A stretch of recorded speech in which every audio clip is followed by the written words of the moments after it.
Hey guys, this is Tom with The Verge, and I'm here in New York looking at Microsoft's new Surface Studio 2.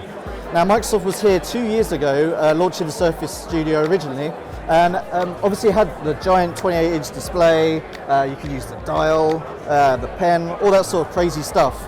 But it was what was inside that kind of let it down. It was a little bit slow. It wasn't quite there. Now this model, it doesn't look all that different from the outside, but it's actually something you might want to use as your real PC now, just because of what's changed inside. Microsoft's upgrading the graphics card, the processor, and even the storage, so it's going to be a lot faster and performant. So first, let's check out what's changed on the outside. Now, I'll be honest, not much has changed on the outside. Now, it's the same 28-inch size display. Now, what's actually changed is it's 38% brighter, and it's actually 22% more contrast on this display. So Microsoft tweaked the panel.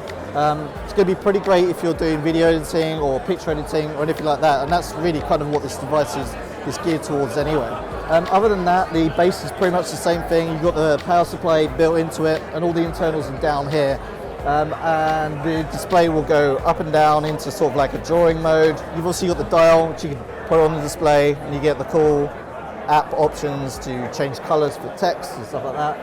So it's still got the same Surface Pen support, but what's actually changed is this is the latest Surface Pen, so it's got over 4,000 levels of sensitivity. It's also got the tilt support, so you can draw at an angle, stuff like that. So it's great if you want to use the pen support on it. Now, obviously look at it, it doesn't look like much has changed, but really it's what's inside that counts. Obviously 2 years ago there was a hybrid drive inside. It was kind of slow. Apps would launch a little bit slower, and it just kind of bogged the system down. Now Microsoft has actually switched it up this year, and there's a 2 terabyte SSD storage inside. Now on the base model that's 1 terabyte, and the base model also has an NVIDIA GTX 1060 graphics card. Now if you know much about graphics cards, you'll know that that's pretty capable for gaming and certainly for video editing, photo processing and stuff like that. But there's also the model with the 2 terabyte SSD has a GTX 1070 inside, so it's going to be even more capable of gaming and any other image and video processing that you throw at it. Okay, so that's all great news, but there is one disappointing aspect to this, and that is Microsoft's not using the latest Intel processors here. It's really disappointing. It's got the 7th generation Intel Core i7 processor. That might not be a huge deal given the SSD's been upgraded and obviously the NVIDIA GPUs are here. But it's just disappointing when you're spending $3,500 on this machine. You kind of want it to come with the latest and the greatest.